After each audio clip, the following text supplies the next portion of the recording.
I'm making, let's see, so what we'll do is we'll do the shittiest intro ever is what we'll do. Happy fucking Friday, B's and G's. Take 2. I lost my train of thought the last try, so we'll do this again.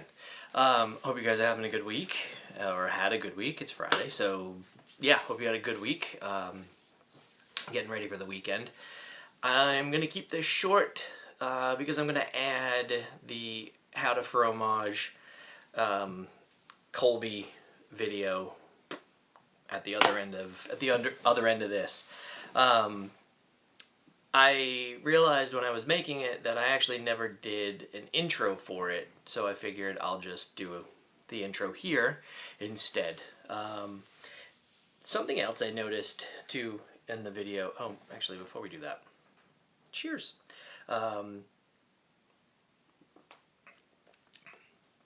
Pineapple and peach kombucha. I like it. I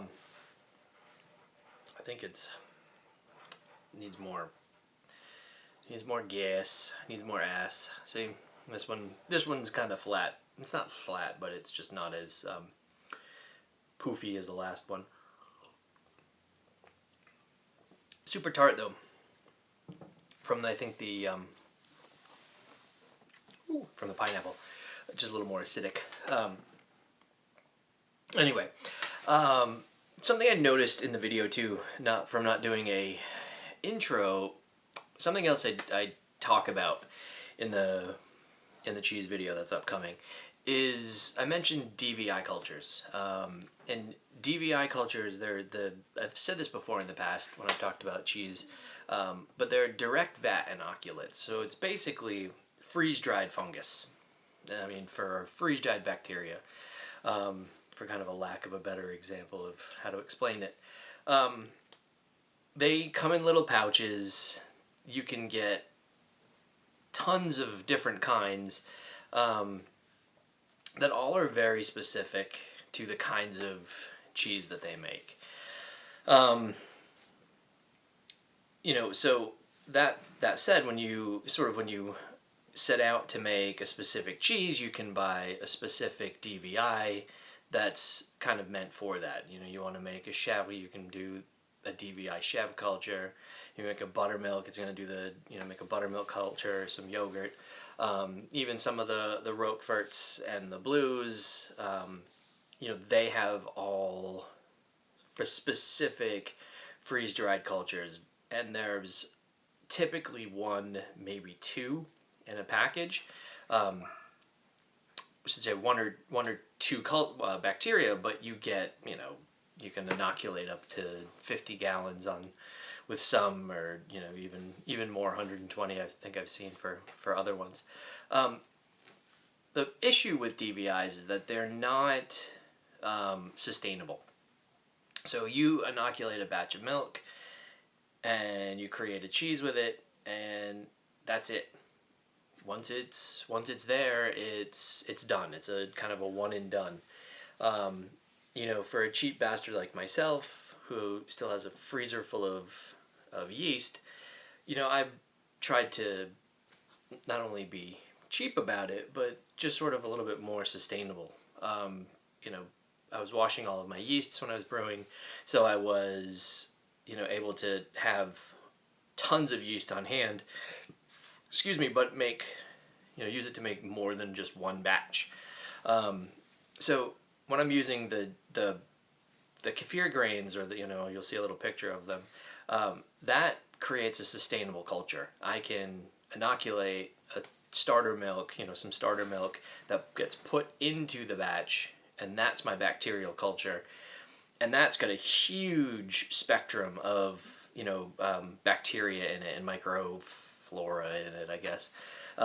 So you, dependent on its treatment in the milk when you're heating it, and the length of time, and how it's treated after you've started to drain it, whether you drain it and let it stay warm while you're draining the whey off, or whether you cook the curds or cheddar the curds or do whatever you do with them, that creates the varying styles of cheese.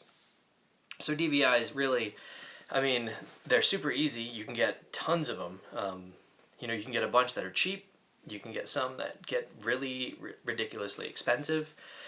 You know, they can be easy. You definitely easy if you want to store them in your freezer and you want to pop off a quick, you know, a little quick cheese. They're right there. You don't have to spend a couple days developing a starter culture. I mean, you know, they have their place, I think. You know, one of the other issues too is that, sorry, I'm going on and on about this, but in the video,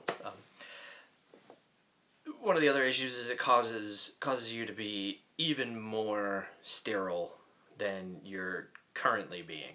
So, you know, just like with brewing, I mean, everything gets washed and sterilized and sanitized and whatnot, but the cheeses that come from a DVI cultures, you know, can turn based on a ton of different things, and they're more susceptible to bacteria that, you know, you had never intended to be there in the first place, just due to sterilization or due to, you know, what's floating about.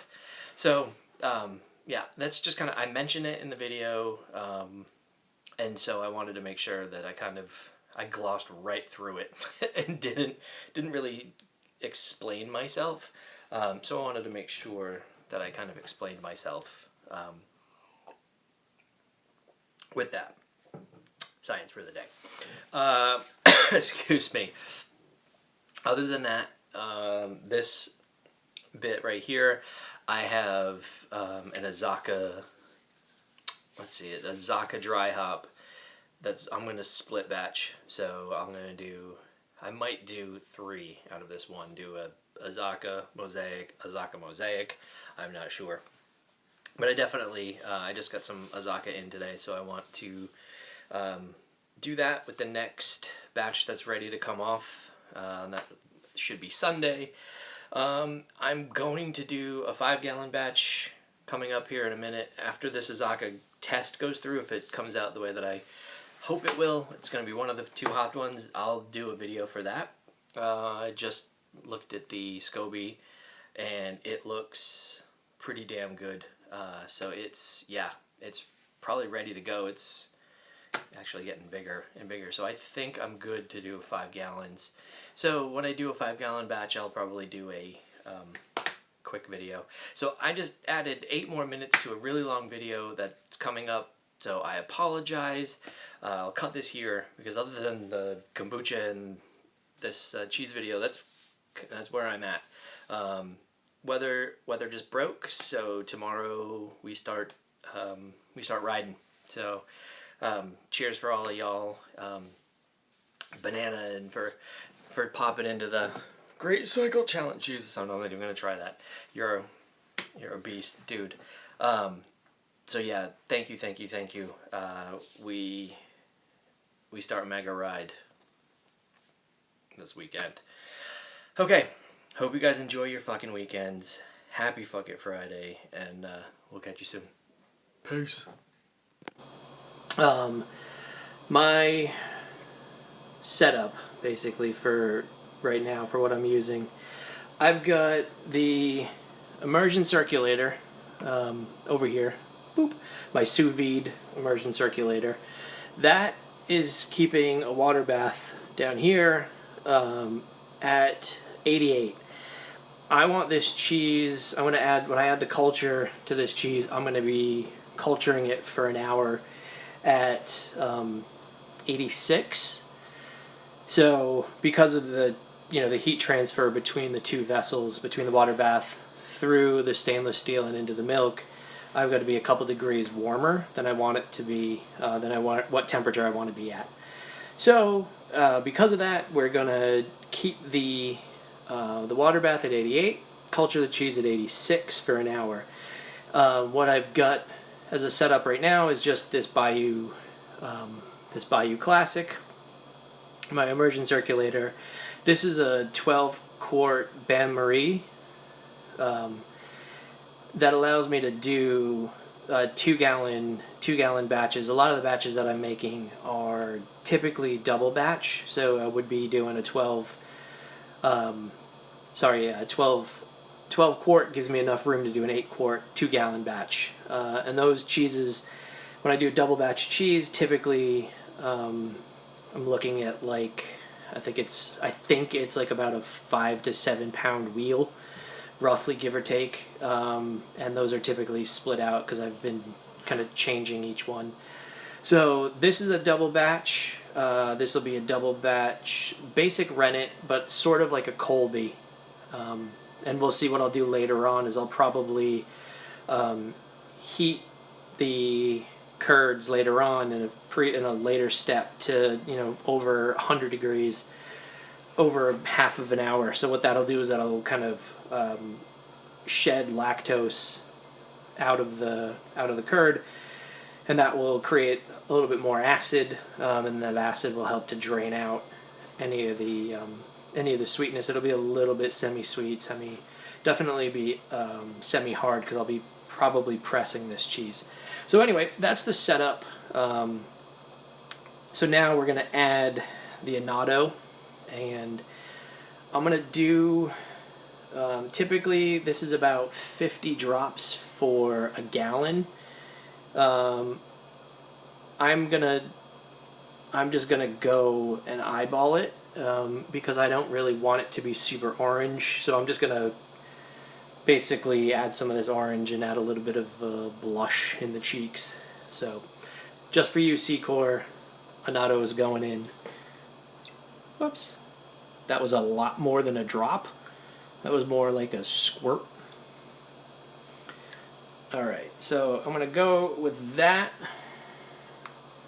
And let's give it the old stir. But you'll start to see kind of that warm orange color that you're used to seeing in some of the cheddars. We'll add just a little bit more. I can do this with 2 hands now thanks to the tripod. Alright, I don't want to go any more than that.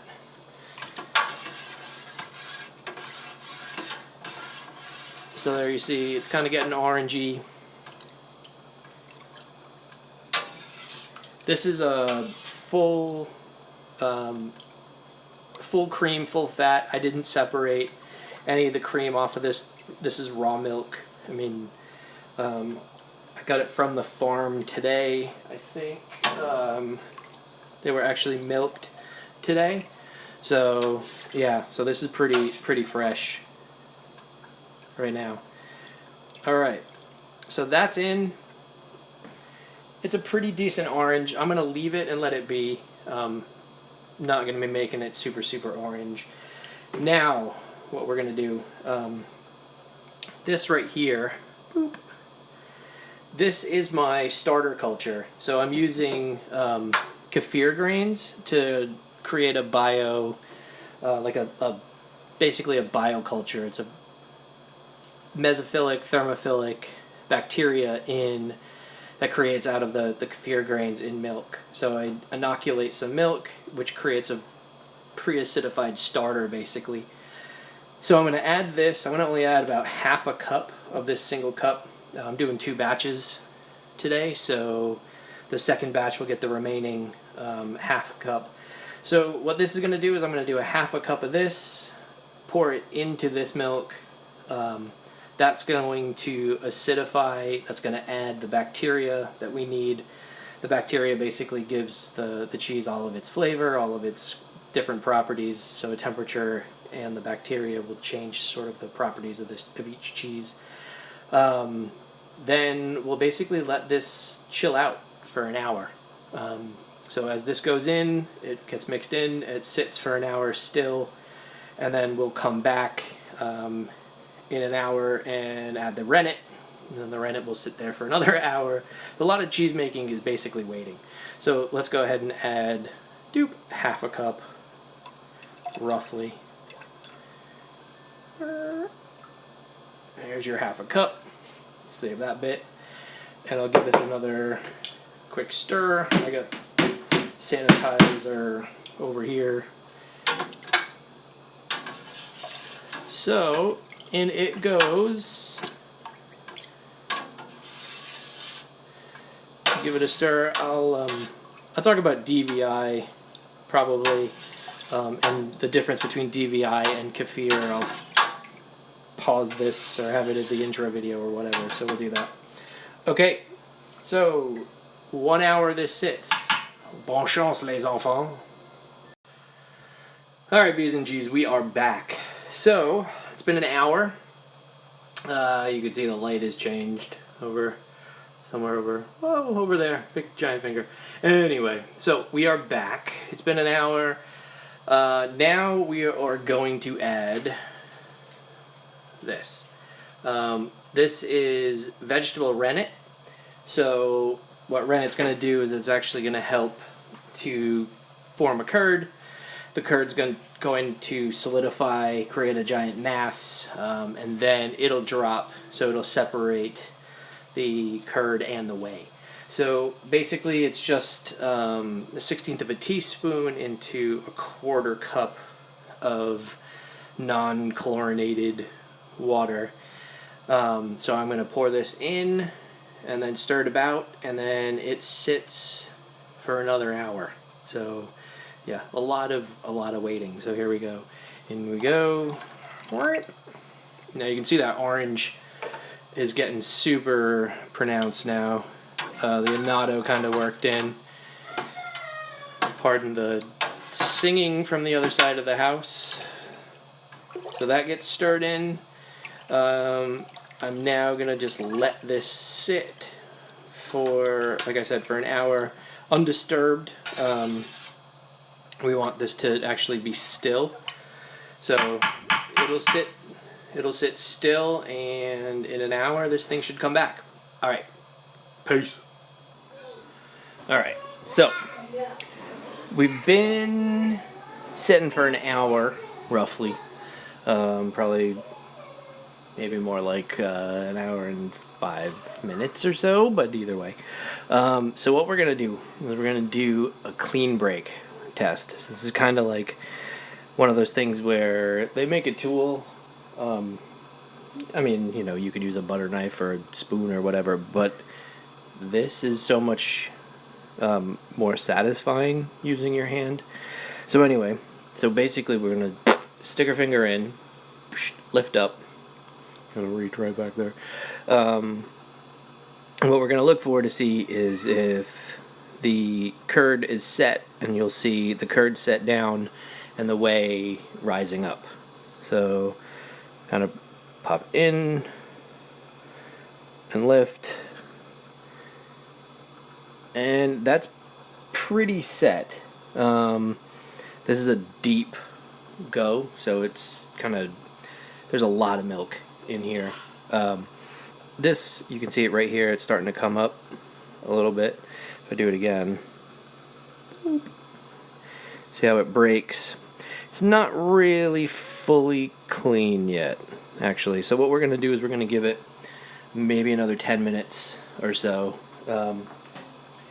and it will be fully set, and we'll come back and we'll cut the curds at that point. All right. So this has been setting for another 10 minutes or so. So I'm going to cut the curds. Tyler, we're about to use the curd harp. So this is a curd cutter. You can use a knife, but this is the first time I'm using it. But this will cut into little perfect sized cubes of curd for it'll be easy when I cook them off. So I'm gonna raise the temp up a little bit and let them cook off. They'll have more even surface area around all of them. So I think what I'm gonna do is I'm gonna go down like this till I get down. Holy crap! And I'm just gonna rotate around the pot. Like I said, first time I'm using this bad boy, so I have no idea how this thing's gonna how it's gonna do. Yeah, kind of weird. I'm used to doing this with a knife. Looks like it's doing the trick. We'll get it there. Yeah, we're good. Sweet. All right.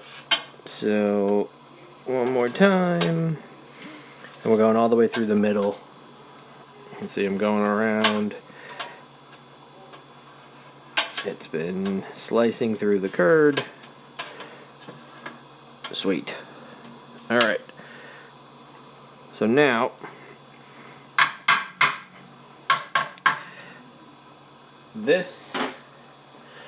what's going to happen? Oh, look at these guys. So this I'm going to raise the heat up. And what's going to happen is I'm going to give this a little bit of a stir.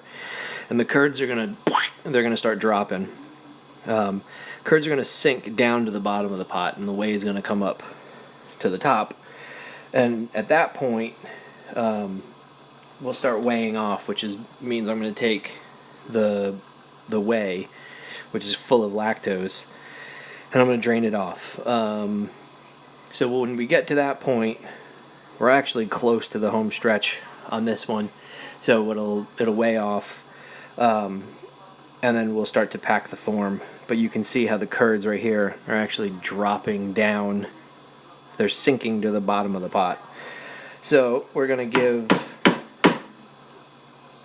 give that some time, let the curds heal, so the cuts on the sides will actually heal up. Usually curds they'll cut and then they'll spread, and then eventually when you press them they stitch back together. You like those little hand motions? Because I'm not in frame, you can't really see me, but yeah. So that's what those will do. I'm going to bump the temp up. Right now I'm going to bring it probably up to 102 degrees roughly. So that's going to raise over the next, 20-30 minutes. That'll raise up, and I'll kind of gently stir, and the curds will drop. So when you see me next, the curds will hopefully drop down, and we can see what they look like when they've kind of cooked off a little bit. All right. Okay, so now you can see that this bit right here, right, is all dropped down. So all the curds now are down there. And this is all just like super lactose rich whey. I'll show you kind of what we're dealing with. It's just liquid, totally full of lactose. This is actually really, really good. You can use this. Ordinarily I'd use this to make ricotta, but because of the annatto, I'm not going to save this. But you can take this stuff, you can make a bunch of different things with this. So what I'm going to do is I'm just going to ladle it off. Actually, let's stop the circulator. So I'm going to ladle this off down to the level of the curds, and then I'm going to put it through a colander with a cheesecloth. But I'm not going to show you that bit. Oh, go away, stupid storage. Because there's just too much moving, and I don't want to move the tripod again. So anyway, probably won't show this until I go into the press. And so once it's in the press, I'll show you what that looks like. All right, bye. All right, so we've moved camera angles a little bit. We've moved spots. So what I've got right here, so this is the cheese press. And right now, you can see obviously there's, remaining whey right there that's kind of pooling up at the top, coming out down there. So what this is going to do is I'm going to press this. It'll press right now at, this is about 10 pounds, roughly. Kind of hard to tell, it's just twists and twists. So it's about 10 pounds of pressure. I'm going to press it for probably about an hour. What's in here right now is, inside this mold is cheesecloth that's wrapped up over the top, and then this follower right here is on top, and that's pressing down. And so what this is doing is it's draining off the remaining whey, which is actually removing any more of the whey, which has got some of the lactose in it, and that's gonna drop the acidity down. So what we're doing is the more that this drains the whey, it's also flushing out and dropping acidity as well. So what we're trying to get to is a point where it's just weeping and it's not sitting in whey anymore. So I'm going to tip this up a little while and drain out any remaining whey on the top. So this is just pulling it all out. The drained off cheese will then get flipped and then pressed again, harder, so maybe about 20 pounds of pressure. That'll probably go for 3-4 hours. I might just do that overnight. Actually press it, take it out in the morning, flip it back over, press again, and just kind of back and forth for the next 24 hours. Once that's done, I'm going to take it out and it'll be on its own, out of the form, and the curds will have all consolidated and created a giant solid pressed mass, all knit back together into one solid block of cheese. Basically, we'll have a wheel, and at that point, we'll check it out when I drain it off. That'll be tomorrow, maybe day after, or so. But we'll take a look when that comes out and it's actually out of the press and on its own air drying. And once it's air drying, then we'll just kind of stick it in the cave. I'll probably wipe it down and brew dogs here. We'll wipe it down and it'll go set in the cave for. This is a pretty young cheese. This one actually you can eat in a couple weeks, which is cool. Typically some of the other ones have been a couple months at least. So anyway, probably the next time we see this, it'll be out of the press and air drying. All right. No, sorry for the kiddos. All right, later. All right, I was gonna do this as part 2 of a video, but I'm just gonna do this as a add-on to the first video, or to the original video, or to this video, because I guess you're watching this one. So anyway, so what we're gonna do, Mash, this is just for you. Well, this is for everybody, but especially for you, Mash.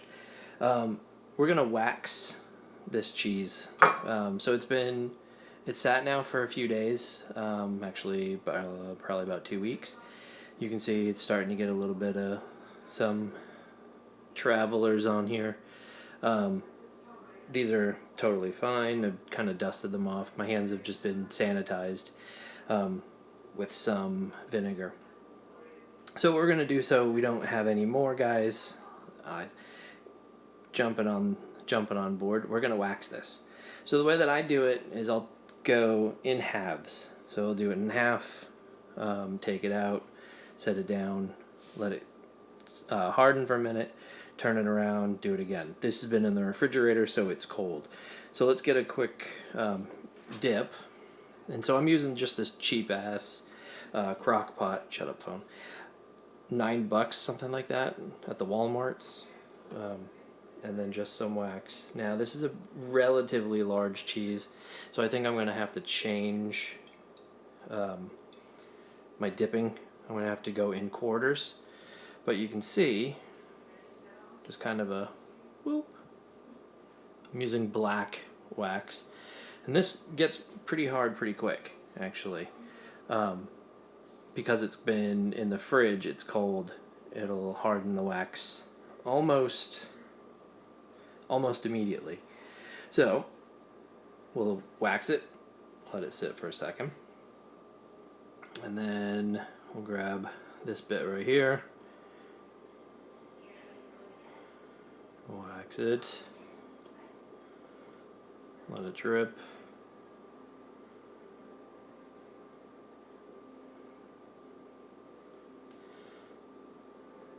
And I'm going to do this in a couple times, 2, 3, 4 times maybe, build up a coat. So any of these parts like this that didn't get a full dip eventually will, once I'm gonna let that set for a minute. So let's get that, set it down. Let me pause this and I'll be back in a minute. We'll put it in the fridge and let it cool down. Hold on. So the pause didn't work, but anyway, so I've kind of gone around off camera. You can see, other than that one little spot, we're kind of all the way around. Now I'm going to just do this bit, let it harden and dry, and we'll do the other side. So we'll just kind of get in to the wax like so.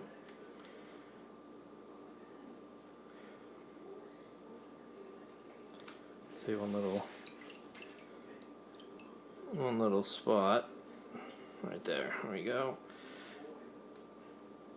And if it drips, it drips. You know, this is basically to protect the cheese, let the bacteria that's still in the cheese help to do the aging while it's in the cave. That way we don't get any other molds that we didn't want in the cheese. If it's exposed in the cave, if anything that's airborne kind of gets moved around. I've got that gorgonzola that's in there, which is a blue, so that's going to have some penicillium that's going to be floating around in the air, so that might get on there. So I'm trying to avoid that. You can see little bits of geotrachum, that's the white mold that was on the rind, that was already sort of growing in the little spots. It's a little white chalky mold. It's fine. I gave that a little wipe down with a brine and vinegar. So this is hard enough to grab. So let's do, whoops, this side right here. It's kind of a dip. Turn and drain, kind of either side. Maybe you'll see right there. Now we've got these little spots right there. And that little spot right there. So we'll let this harden and we'll come back to it again in a minute. Those little bits, you can paint it on. I can do it with a paintbrush. I also have a straw. Just kind of get the end of a straw in the wax and kind of just drop it into place in these little spots. It's just because I don't have a lot of wax left in here. I've been using it for for a few other cheeses. So, I'm turning, so you pardon the grotty bit of the burner back there. But yeah, you can see it's looking pretty good. So yeah, this is kind of this is sort of my method for waxing cheese. It's pretty straightforward using this crock pot.